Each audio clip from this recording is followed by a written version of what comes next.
আচ্ছা, আওয়ামী লীগ তো দল আকারে নাই, কিন্তু আওয়ামী লীগ তো ক্ষমতায় আছে। আওয়ামী লীগ যে ক্ষমতা আছে তার নাম হচ্ছে বিএনপি। কি বলবো, মানে একটা ভয়ঙ্কর কথা যে প্রধানমন্ত্রীর জীবন নিয়ে চিন্তিত আপনি। মানে কি কারণে এটা এরকম? জিয়াউর রহমানকে যদি মেরে ফেলতে পারে তো তারেক তো তুচ্ছ। সিম্পল কে, বাট শেখ মুজিবের যে পলিটিক্যাল ক্যারেক্টার আমি নিন্দা করি তার। ফলে আমি মনে করি শেখ মুজিবের যেটা প্রাপ্য এটা আপনাকে বুঝাই দিতে হবে।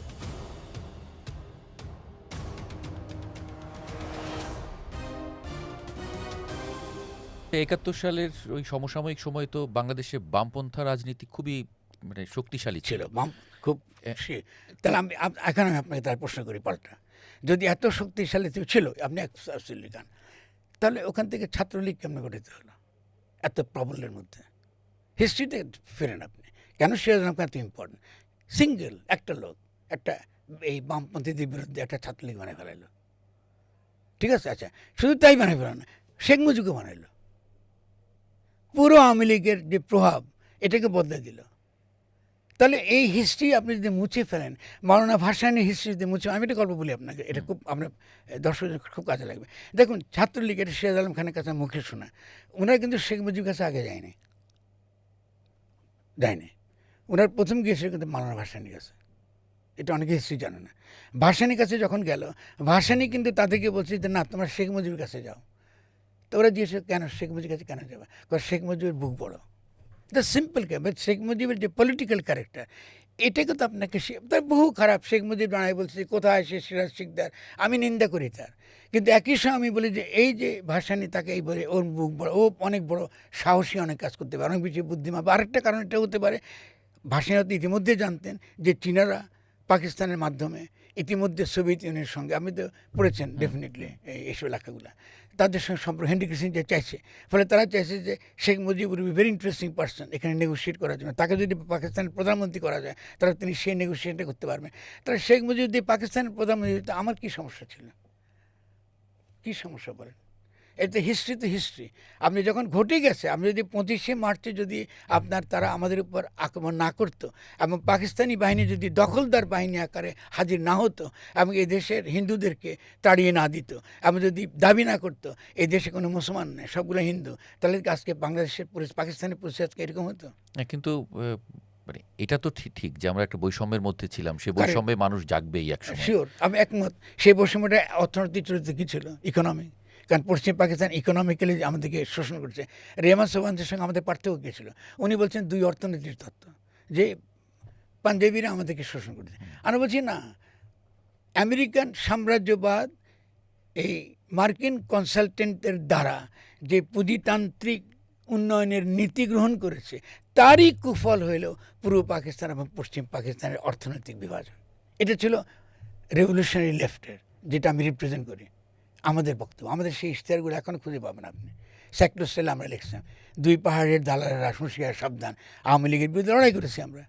বলছি আওয়ামী লীগের এই তত্ত্ব ভুল, রেহমান সোবহানের দুই অর্থনীতির তত্ত্ব ভুল। আমাদেরকে লড়াই করতে হবে পুঁজির বিরুদ্ধে, পুঁজিতান্ত্রিক ব্যবস্থার বিরুদ্ধে। আমাদেরকে লড়াই করতে হবে সামন্তবাদের বিরুদ্ধে। যদি বাংলাদেশ স্বাধীন হয়ে যায় তাহলে পশ্চিম পাকিস্তানের সামন্তবাদ বিরুদ্ধে লড়াই দুর্বল হয়ে যাবে, কারণ আমাদেরকে ওটার সম্পর্কে লড়াই। আমাদের তো শুনুন, কমিউনিস্টের সাথে কোনো জাতিবাদ নেই। তাহলে আপনি যখন পাকিস্তানকে আলাদা, পূর্ব পাকিস্তান করাটা সহজ হয়েছে, পশ্চিম পাকিস্তান তো পাকিস্তানই সমর্থন করে না। কেন সমর্থন করবে? কারণ তখন তো যারা শোষক শ্রেণী ওরা সব পশ্চিমবাংলার জমিদাররা। আপনি ভুট্টোর কথা ভুলে গেছেন, ওরা তো বড় বড় জমিদাররা ছিল। তো ওদের পক্ষে কেন যাবে পাকিস্তান? পাকিস্তান জনগণ যায়নি। তাহলে পাকিস্তান আন্দোলনের ক্ষেত্রে তো বাংলাদেশের জনগণ নেতৃত্ব দিতেছে। তাহলে আমরা হিস্ট্রি ভুলে গেলে কেমন হবে? ওটা তো হবে না।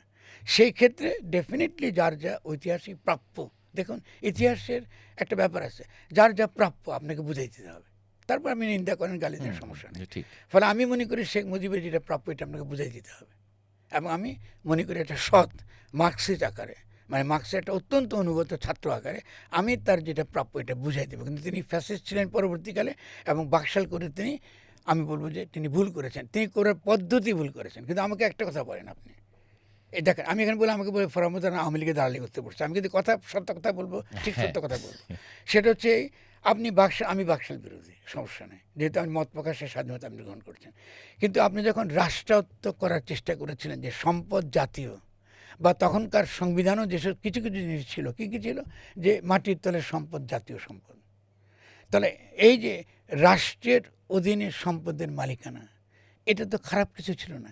আপনি যদি বাজারের প্রতিযোগিতা করতে চান করেন না, বাজারের প্রতি কিন্তু না করে নেই। আমরা বলছি যে এটার সীমাবদ্ধতা কী ছিল সে সময়? সীমাবদ্ধতা ছিল আপনি সবই রাষ্ট্রীয় সম্পত্তি করবেন, কারণ সেখানে পুঁজিপতি শ্রেণী ছিল না। বাঙালি পুঁজিপতি শ্রেণী, লুটেরা শ্রেণী তখনও গঠিত হয়নি। তারা সে গঠিত যে হয় নাই, তখন অবশ্যই জাতীয় সম্পদকে রাষ্ট্রের অধীনে রেখে যদি আমরা অর্থনৈতিক বিকাশ করতে পারতাম, তাহলে আলহামদুলিল্লাহ আমরা খুব বড় একটা জায়গায় যেতে পারতাম। তো পারি না, তার জন্য তো বাকশালকে সমালোচনা করতে হবে, কিন্তু আইডিয়াটা তো খারাপ ছিল না। আপনি তখন এরপরে যখন বিএনপি ক্ষমতা এলো, কখন বাজার ব্যবস্থা শুরু হলো সাইফুর রহমানের কাছ থেকে। তিনি কে? তিনি ওয়ার্ল্ড ব্যাংকের একজন দালাল। তাহলে পুরো বিএনপি আমলে আমরা তথাকথিত অবাধ বাজার ব্যবস্থা এবং এই লুটেরা মাফিয়া শ্রেণীর উত্থানের প্রক্রিয়া শুরু দেখলাম। তখন তো সারা বিশ্বেই এই জিনিস খুবই জনপ্রিয় হচ্ছিল। কেন? তাহলে আপনি তো যদি হয় তাহলে ভিয়েতনাম কী করে আগে যাচ্ছে? এখন ও তো পুঁজিতন্ত্রী করছে, অসুবিধা কি? অবাধ বাজার ব্যবস্থাতে দোষ নেই। আপনি যখন রাষ্ট্রকে লুটপাটের হাতিয়ার করেন, এখানে সমস্যা। আপনি প্রতিযোগিতা করতে দেন না। রাষ্ট্রের যেটা জাতীয় সম্পদ, জাতীয় সম্পদ আপনি কার্যত বহু ক্ষেত্রে বিনামূল্যে দিয়ে দিচ্ছেন প্রাইভেট কিছু লোকের হাতে। এটা কি হলো? বিরাষ্ট্রীয়করণ। আপনি বিরাষ্ট্রীকরণের দরকার নেই। আপনার কথা হচ্ছে যে পুঁজিতান্ত্রিক বিকাশটাকে দ্রুত এবং ত্বরান্বিত করেন। আপনি এমন একটা নীতি নেন যাতে পুঁজিতান্ত্রিক বিকাশ দ্রুত এবং ত্বরান্বিত হয়, এবং রাষ্ট্রীয় সম্পদ রাষ্ট্রের কাছে থাকেন, যতটুকু পারেন আপনি তাকে চালান। যদি রাষ্ট্রীয় সম্পদ পাটকল শ্রমিকরা যদি সেখানে লোকসানও দেয়, ওরা তো শ্রমিক, দেশের নাগরিক, ওদেরকে খাওয়াবে কে? আপনার তো একটা পথ বাইর করতে হবে। আপনি তাদেরকে সিম্পলি প্রাইভেট ব্যক্তির কাছে হাতে কম পয়সার টাকা দিয়ে আপনি ওদেরকে তো আপনি বাদ দিতে পারবেন না।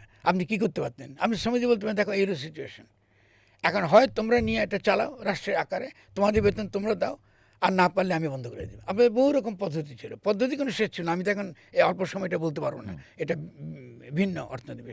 তাহলে আমরা পুরো একটা সময় আমরা বিএনপির দ্বারা ইনিশিয়েটেড, যেটা খুব পজিটিভ হতে পারত, একটা অবাধ বাজার ব্যবস্থা, একটা প্রতিযোগিতা এবং প্রতিদ্বন্দ্বিতার ভিত্তিতে একটা শক্তিশালী অর্থনীতি গড়ে তুলবার আমরা ডেফিনেটলি এটা বিএনপি করতে পারত। কিন্তু বিএনপির আমলেই তো এই লুটেরা মাফিয়া ব্যবস্থাটা গড়ে উঠেছে। শুধু কি বিএনপির আমলে? আওয়ামী লীগের সময় তো আমরা দেখেছি। সেটা পরবর্তীকালে শুরুতে করেছে বিএনপি। আপনি দেখেন, আমার খালি বিনয় এতটুকুই আপনার দর্শকদের কাছে, আপনার কাছেও, আমরা ঐতিহাসিকভাবে সৎ থাকি, আমরা তথ্যের দিক থেকে সৎ থাকি। আমরা বিএনপিকে সমালোচনা করতে সমস্যা নেই। যখন বিএনপির পক্ষে থাকতে হবে তখন তো আমি বিএনপির পক্ষে থাকবো। আমি যখন বেগম খালেদা জীবিত ছিলেন তখন তো আমি তার সঙ্গে 100 ভাগ ছিলাম, এই সমালোচনা করার পরেও। যদি আজকে তিনি জীবিত থাকবেন, তিনি একটু মুচকি হাসতেন, অ্যাগ্রি করতেন আমার সঙ্গে। এটা তার হাতে ছিল না। কেন তার হাতে ছিল না? দেখেন, একটা কথা খেয়াল করেন, এই দেশ নিষ্ঠুর, এই দেশে মানুষ সাংঘাতিক রকম নিষ্ঠুর। আমাকে লড়াই করতে হচ্ছে সেই সময় যে খালেদা যে ক্লাস 8 পাস, মনে আছে না? এটা ভুলে যান কি জন্য? হেন কোনো নোংরা কথা নাই যেটা আওয়ামী লীগ বলেনি। হেন কত নোংরা কথা নাই এমনকি বিএনপির নেতারা বলে নেয়। উনি কি বুঝে ফেরত দেয়? উনি তো পড়াশোনা করে নাই। এটা বলছে না? আমি এখন বলতেছি, বহু বিএনপি নেতা, মনে রাখবেন, আমি পাবলিকলি নাম বলবো না, আপনি তো বলেছেন এগুলো আমাকে। আপনারা কি আমার বিরুদ্ধে ক্যাম্পেইন করেন না? যখন আপনার তার সঙ্গে বসে ওই যখন আপনার এই হেফাজতের আন্দোলন চলে, যে জুটিওয়ালা এই লোকটা, আমার জুটি ছিল, এই জুটিওয়ালা এই লোকটা এত সময় বলে কেন খালেদার সঙ্গে কথা বলতেছে? আপনাদের করেছেন, বিএনপিতে করেছে এটা।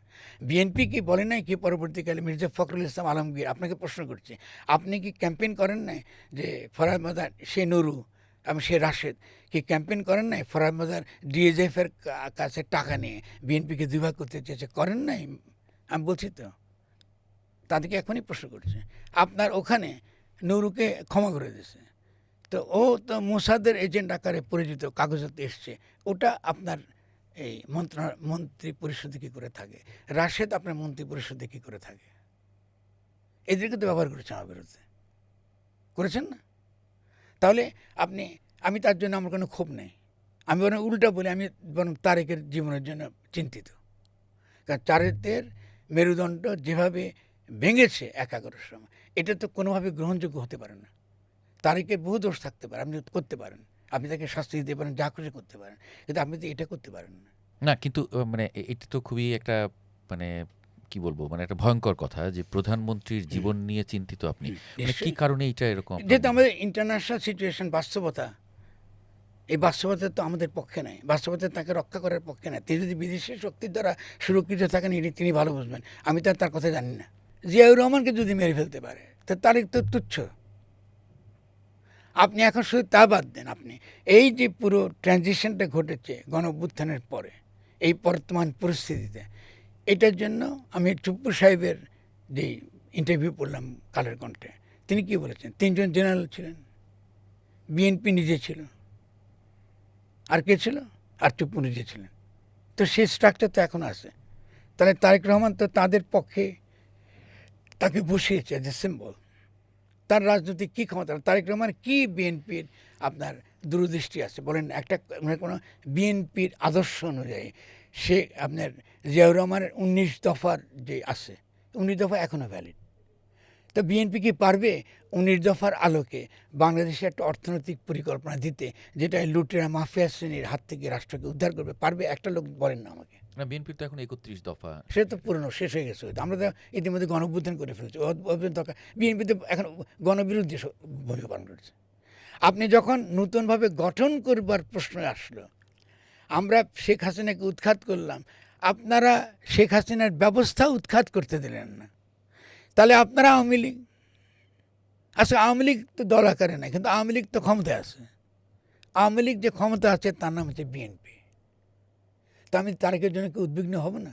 মানে এখানে কি কোনো গ্লোবাল সেটা পরে আসি। আমরা আগে গেম আছে? নিশ্চয়ই গেম আছে। আমরা আগে জিনিসটা বুঝি, এই পার্টটা বুঝি। তাহলে তো আপনি এটা তো আমরা বুঝলাম যে যেহেতু আপনি যদি রিয়েলি জনগণের পক্ষে থাকেন, তাহলে তো আপনি এই যে জুলাই সনদের পক্ষের লোক আমি না, আমি যাইও নাই। ওকে, আপনি তো জুলাই সনদ তো আপনি বাস্তবায়িত করেন না। তাহলে এই বিএনপি তো কিছু করতে দিচ্ছেন আমাকে রে ভাই। আপনি কিছু তো করতে দিচ্ছেন না। আপনি এমনকি ছেলেদের বিরুদ্ধে আপনি যেভাবে আপনারা এই যে মারপিট শুরু করছেন, মারছেন, এটা কি হবে? এটা তো হবে না। তাহলে আপনি তাহলে এই বিএনপিকে আমরা কী করে সাপোর্ট দিই? আমরা তো সাপোর্ট দিতে চাই। এখন ধরুন তার কদিন আগে তিনি ইন্টারভিউ করেছেন, ইন্টারভিউ করছেন, একটা ভিডিও দেখেছি তার। আচ্ছা, ওনার টিস্যু পেপার উনি পকেটে রাখতেছেন। আমাদেরকে নাগরিকদের পরিষ্কার পরিচ্ছন্নতা শিখেছেন তারা। তো তার কি কর্পোরেশন নেই, সিটি কর্পোরেশন নেই, তার এনভায়রনমেন্টাল আইন নেই?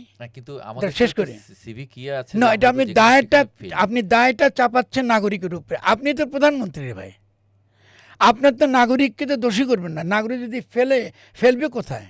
আমি এখান থেকে যদি রাস্তায় যাই, কোনো ডাস্টবিন আছে যেখানে আমি ফেলতে পারবো? এটা দায়িত্ব কার? সিটি কর্পোরেশন না? আপনি কেন আইন নেই, পরিবেশ আইন নেই? তা আপনি এগুলো না করে, আপনি তো প্রধানমন্ত্রী, আপনি বানিয়েছি ওগুলো করার জন্য।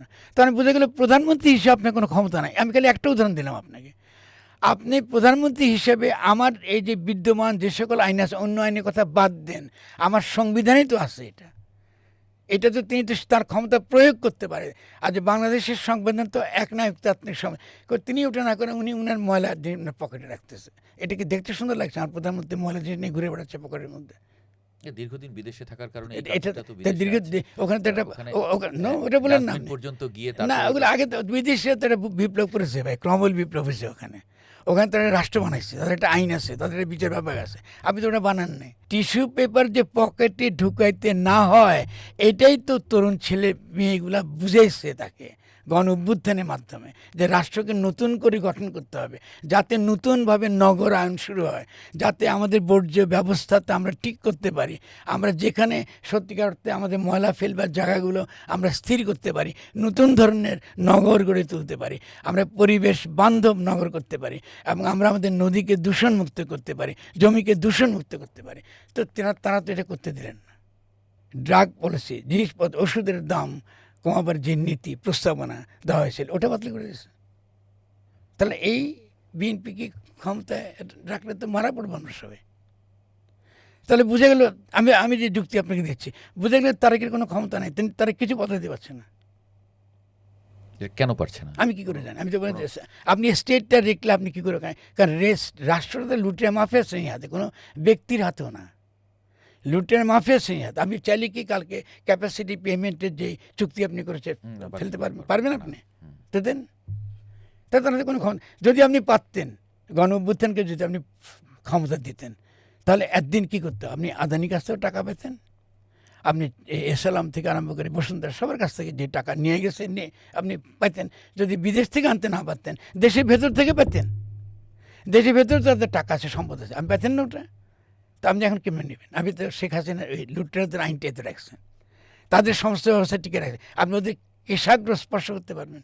শুধু তাই করছেন না, খেয়াল করেন আপনি কী করছেন, যেসব কোম্পানিগুলো ঠিক আছে তারা কমপ্লায়েন্ট, আমি আপনাকে বলেছিলাম একটু আগে, যারা কমপ্লায়েন্ট, যারা আইন তারা ঠিক আছে দুর্নীতি করেছে ভালো, কিন্তু তারা টাকা সরায় নেয়, তারা রাষ্ট্রের সুযোগ নিয়েছে, যেহেতু তারা আওয়ামী লীগ করতো, সুযোগ নিয়ে তারা টাকা কামাইছে, তারা বিদেশে তাদের অফিস নিয়ে রাখছে, কিন্তু এখান থেকে টাকা সরায় নেয়। সে টাকা তাদের দুর্নীতি করবার ক্ষেত্রে যারা সহযোগিতা করেছে তাহলে ছিল এনবিআর। আপনি যখন বলেন যে উৎস থেকে কর কর্তন করার থেকে অব্যাহতি দিলেন, এটা তো এনবিআর করেছে, আপনি এনবিআরকে ধরছেন না কেন? আপনি সামিটের কথা বলছেন। আমি তো নাম বলি না, অবশ্যই কেন ধরবেন না আপনি?